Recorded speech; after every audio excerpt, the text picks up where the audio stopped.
Corona को लेकर विशेषज्ञों ने जारी की राय।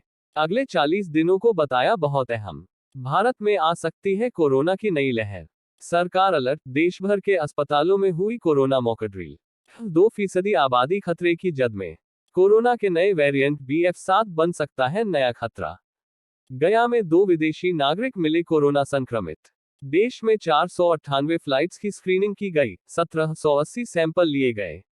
नई दिल्ली, चीन में कोरोना के नए वेरिएंट BF7 ने हाहाकार मचा रखा है। चीन से कोरोना को लेकर लगातार डरावनी खबरें सामने आ रही है।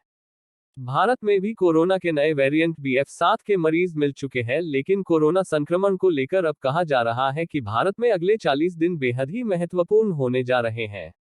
जनवरी में कोरोना के मामलों में देश में वृद्धि देखी जा सकती है। यह बात कोरोना की पहली, दूसरी और तीसरी लहर के पैटर्न को देखते हुए कही जा रही है। आधिकारिक सूत्रों ने बुधवार को बताया कि पहले यह देखा गया है कि कोविड-19 की कोई भी एक नई लहर पूर्वी एशिया में आने के लगभग 30-35 दिनों के बाद भारत में आती है। ऐसा ट्रेंड पहले भी देखा गया है। स्वास्थ्य मंत्रालय के सूत्रों के मुताबिक इस बार कोरोना वायरस से संक्रमण उतना गंभीर नहीं होगा। यदि कोई लहर आती भी है, तो इससे होने वाली मृत्यु और अस्पताल में भर्ती होने की दर बहुत कम होगी। चीन समेत दुनिया के कुछ देशों में कोविड-19 मामलों में तेजी के बीच सरकार ने अलर्ट जारी किया है और राज्यों को किसी भी स्थिति के लिए तैयार रहने को कहा है।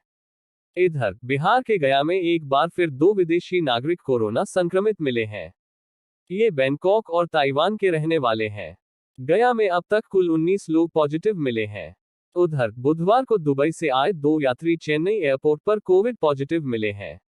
ये दोनों तमिलनाडु के पुदुकोट्टई के अलंगुडी जिले के रहने वाले हैं।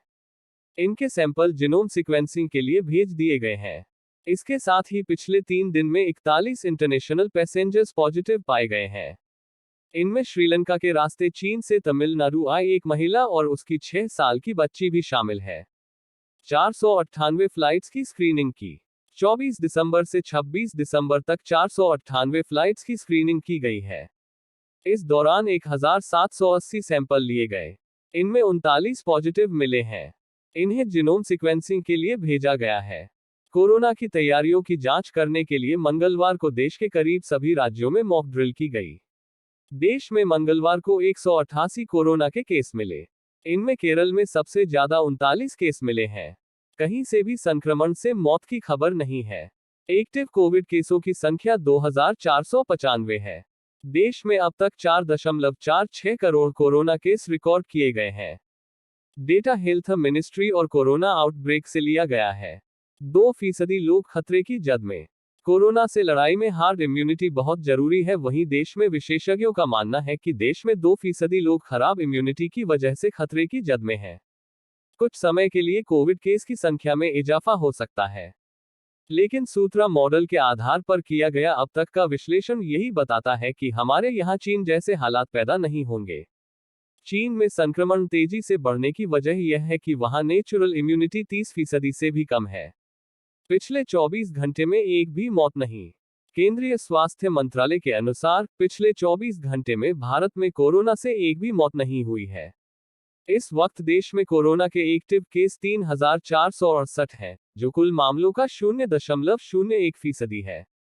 पिछले 24 घंटे में एक्टिव मामलों की संख्या में 47 केस बढ़े हैं। देश में मरीजों का रिकवरी रेट 98.80% है। वहीं डेली पॉजिटिव रेट 0.14% और वीकली पॉजिटिव रेट 0.18% है। देश भर में कोरोना मॉक ड्रिल। भारत का हेल्थ सिस्टम कोरोना की संभावित चुनौतियों से निपटने के लिए किस हद तक तैयार है, इसको लेकर देश भर के अस्पतालों और स्वास्थ्य केंद्रों में मॉक ड्रिल भी किया गया।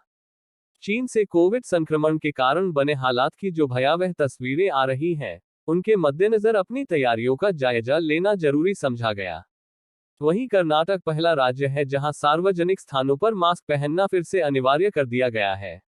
देश दुनिया की विशेष खबरों को अलग नज़र और अंदाज में देखने के लिए हमारे चैनल को सब्सक्राइब करें, लाइक करें और शेयर करें। खबर पर कमेंट करें।